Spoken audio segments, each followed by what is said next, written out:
Have you ever felt like everyone is passing you by? So the other day I was running the Vancouver Seawall and I realized there's a lot of people passing me, but I don't seem to be passing anyone. And suddenly I wondered, am I behind or am I just the tortoise?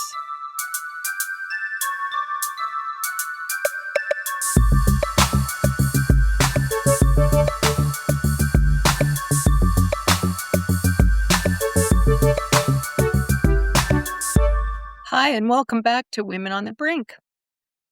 So I was running the Vancouver Seawall the other day and I had this, sudden sort of funny realization that I am definitely not the hare. I am the tortoise because I move slower than a lot of people. And I mean, not at everything, but definitely in certain parts of my life.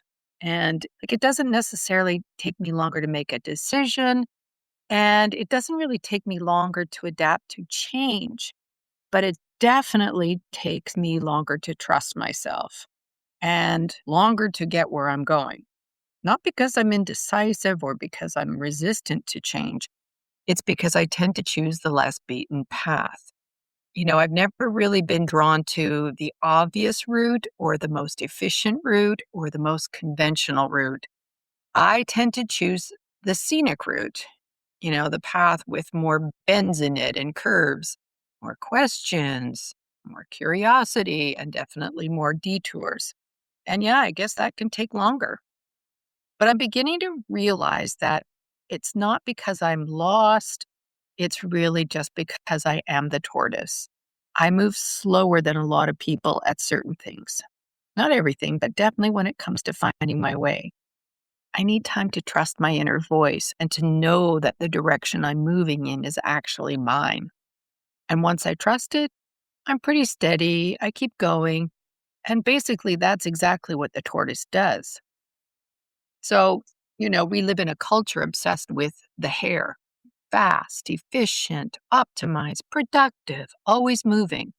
The hare really gets celebrated in our culture, right?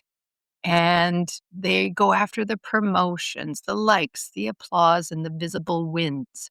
And if you're not moving at that speed, it's easy to believe that something's wrong with you. Maybe you feel behind or that you should be further along on your journey or that maybe you should have everything figured out by now. I mean, I've certainly felt like that, especially because honestly, my life has rarely looked linear. I've taken I've taken some big detours. And as you may know, I was once encouraged away from studying anthropology because it wasn't considered practical, because it didn't seem like the fastest path to financial security. And yet here I am years later making my way back to it. And it's not because I really got lost, but because sometimes life asks us to circle back. And sometimes what looks like, maybe a detour is actually a return. And maybe that's what the tortoise understands.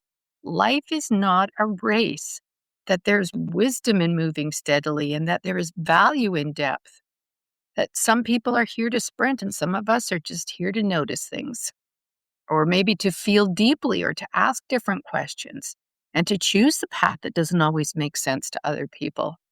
Basically, to take the long way around, because sometimes the long way around is where the learning happens. Maybe that's where the healing happens, and maybe it's where we finally listen and hear ourselves. So when I was on the seawall, yes, people were passing me, young runners, old runners, people who made it look effortless, but I was still moving. And I was breathing in the ocean air and watching the mountains and feeling my feet hit the ground. And I was actually living my life. And I suddenly realized, like, what if I don't need to pass anyone? What if the point was never to outrun other people? And what if the goal is simply to keep moving in a way that feels true to me?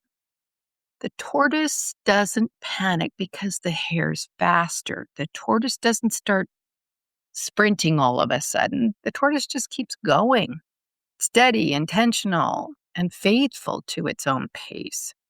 And eventually it does get there. And hopefully it's not rushed or depleted. So today I want to ask you, are you trying to force yourself to be the hare? when maybe you are actually a tortoise as well? Are you judging yourself for moving slowly when your slower pace may actually be your wisdom? Are you frustrated that your path has been winding and when maybe it was always meant to be? And what if there's nothing wrong with taking the long way around? What if your pace is not your problem? So I think I'm finally making peace with the fact that I may never be the fastest person on the seawall. And I don't think I'm supposed to be anyway, especially at my age.